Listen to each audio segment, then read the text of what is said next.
Hello, welcome to the stadium. Like James Copley and Phil Smith here for the Sunderland Echo.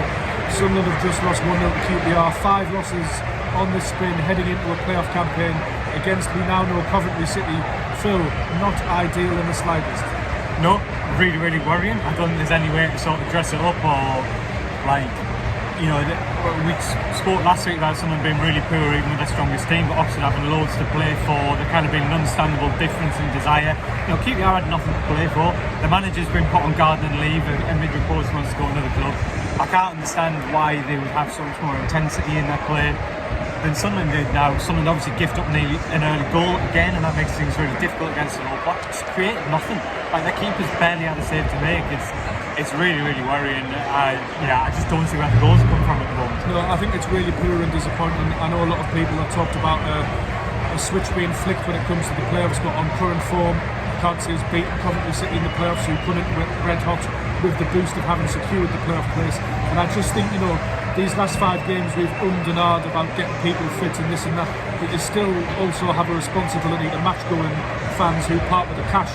And I feel like they've been let down these past 5 games. I really do. I understood a lot of the strategy. I expected so much more in the last 2 games, and that's my big worry. And that expectation was set by Lebris. Yeah, and I think that at the moment none of our attacking players are in form. No, none of them. Really horrendously worrying. There is nobody at the moment. In the end, obviously brilliant at Bristol City, but again today it doesn't matter. At the moment, whoever plays up front is really isolated.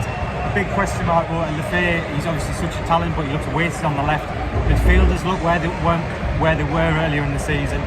I think Sunderland will be better in the playoffs because I think the tension and the pressure and the intensity of the games will demand that they are. I think they'll have to be better. But at the moment, I just don't see a lot of cause for optimism. We are so far off the pace. And a worry as well. The last time we went to Coventry, we got spanked 3-0. We have to go there next, obviously, before returning here at the Stadium of Light for the second leg. Yes, Sunderland will have to and will probably improve, but it's such a tough, daunting task given the history with Coventry as well. Results against them over the past couple of seasons haven't been there. They hate us as well. It's an intense atmosphere down there. It's tough. I imagine Coventry will go off favourites in that game. I don't think the game between the two will have too much bearing in terms of it was very different circumstances with Coventry playing for their lives, their playoff players.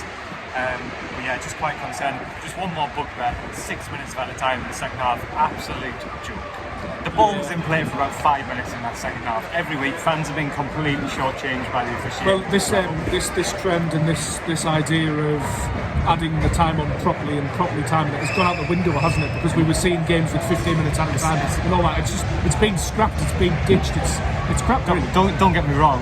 Sunderland could have played for another 45 minutes. I don't think they would have scored today. But fans have been completely shortchanged. That was an absolute joke today. It's not good. Shall we talk about the fans just quickly, because it feels like there is a little bit of a disconnect which is growing. I think many fans would accept that this has been a largely positive season. There were a couple of boos at half-time, a couple of boos at full-time as well. I've checked in with a couple of Sunderland fans. That was definitely aimed at the performances and the form. It's just not ideal, is it really?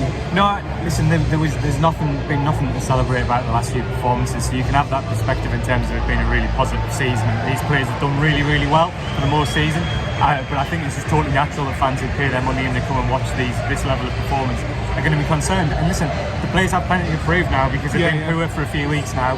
The mood behind the scenes has been we'll turn up for the big games when it matters. They have to go and show that now. Well, we should say to balance that the lack of appreciation was largely positive and there was a fair amount of Sunderland people fans. will have heard the noise there about a minute ago in the video. Yeah, it was really so we're not just concentrating on the boos. There is a very mixed feeling within the fan base. But on the whistle tomorrow, I imagine people are going to be inundated with questions for you, Phil, and we'll have a podcast as well. And head over to the Sunderland Echo website for all of the latest ahead of the playoffs. We'll try and bring you everything we possibly can. And thank you for watching.